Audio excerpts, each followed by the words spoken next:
নমস্কার বন্ধুরা, আজকে করব চটপটা মুখরোচক একটা খাবার। এটা ছোট বড় সকলেরই কিন্তু খুব পছন্দ হবে আশা করি। রেসিপিটা শুরু করলাম। কড়াইতে সর্ষের তেল নিয়ে নিচ্ছি। এরপর আমি দু রকমের বেগুন নিয়েছি, আপনারা চাইলে এক রকমের বেগুন নিতে পারেন। এই যে আমি বেগুনগুলো সব দিয়ে দিচ্ছি। সাদা বেগুন, কালো বেগুন নিয়েছি। এবার বেগুনগুলোকে একটু নুন হলুদ দিয়ে ভেজে নেব, বেশ লাল লাল করেই ভেজে নেব। বেগুনগুলো সব ভাজা হয়ে গেছে। আমি 4টে ব্যাচে সমস্ত বেগুনগুলো ভেজে নিয়েছি। ভেজে এবারে তুলে রেখে দেব।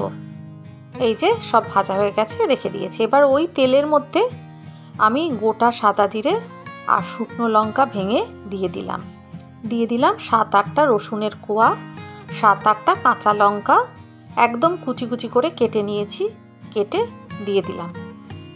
এখানে আমি 2টো বড় সাইজের টমেটো একটু ভেজে নিয়ে হালকা লাল করে নিয়ে তারপরে আমি 2টো বড় সাইজের টমেটো একেবারে মিক্সিতে গ্রাইন্ড করে নিয়েছি, টমেটো পিউরি করে নিয়েছি, দিয়ে সেটা দিয়ে দিলাম।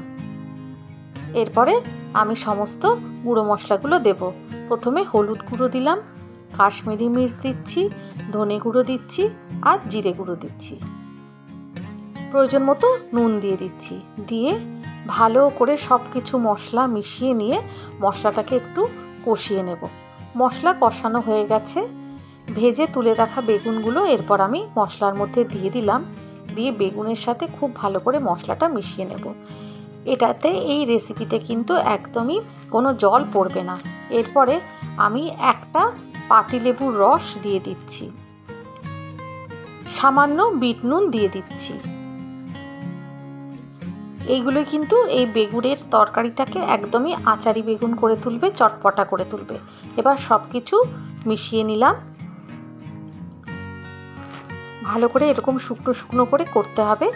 এরপরে আমি একটু ধনেপাতা কুচি দিয়ে দিচ্ছি। রেডি হয়ে গেল আচারি বেগুন। এটা কিন্তু রুটি আর পরোটার সাথে খেতে ভীষণ ভালো লাগে। আপনারাও বাড়িতে একবার ট্রাই করবেন, খেতে কিন্তু খুব ভালো লাগবে আশা করি। বন্ধুরা, রেসিপিগুলো যদি আপনাদের ভালো লাগে তাহলে চ্যানেলটাকে প্লিজ সাবস্ক্রাইব করে দেবেন, লাইক শেয়ার কমেন্ট করবেন।